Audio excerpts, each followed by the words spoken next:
오늘도 박연미 경제평론가와 함께하겠습니다. 네, 안녕하세요. 안녕하세요. 네, 첫 번째 키워드, 증시 폭락에도 서학개미 공격 태세입니다.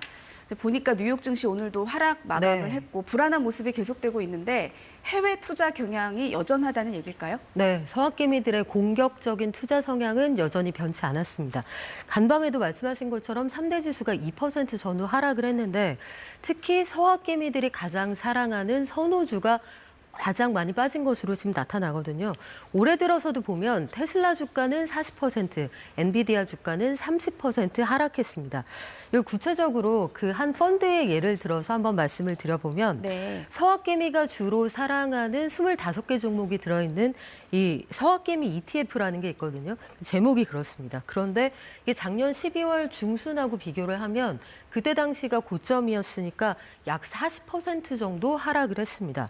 여기에 어떤 종목들 담겨 있는지 보면 엔비디아, 테슬라, 애플, 그리고 팔란티어나 그 아이온큐 같이 한국 사람들이 특히 선호하는 기술주 참 많이 들어있는데 그래픽 보면서 말씀을 드리면요. 월별 순매수세가 그렇다고 꺾이진 않았습니다. 그렇네요. 올해 들어서 보면 1월에 6조 원, 2월에 4조 4천억 원, 3월에는 역시 6조 원.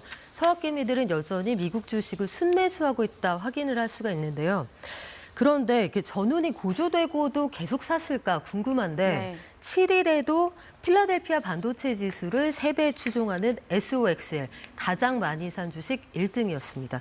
두 번째는 테슬라가 오를 때 2배로 수익을 낼 수 있는 TSLL, 이 펀드, 레버리지 펀드인데요. 두 번째로 많이 구입을 했는데 그러면 그날만 그랬느냐, 일주일 동안으로 좀 시야를 넓혀보면 최근 일주일 동안 산 것도 반도체 3배를 추종하는 SOXL. 그 두 번째도 나스닥 100 지수를 3배군요. 3배 추종하는 TQQQ를 가장 많이 샀습니다. 그런데 이들 추종하는 지수가 최근 들어서 많이 빠질 수밖에 없는 상황이잖아요.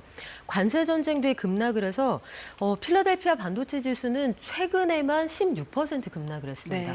나스닥 100 지수 역시 10% 하락을 했으니까 이럼에도 불구하고 사는 건 미국장에 대한 그 굳은 믿음이 아직까지 남아있다는 건데 이런 장에서는 단기간에 폭락하면은 반등이 오기는 옵니다. 다만 단기간에 트레이딩하는 데 익숙하신 분들, 경험자들은 괜찮을지 모르겠지만 7일만 해도 장중에 그 트럼프 대통령이 상호 관세 부과 시점을 석 달 뒤로 미룬다는 오보가 한번 시장을 흔든 적이 있거든요. 맞습니다.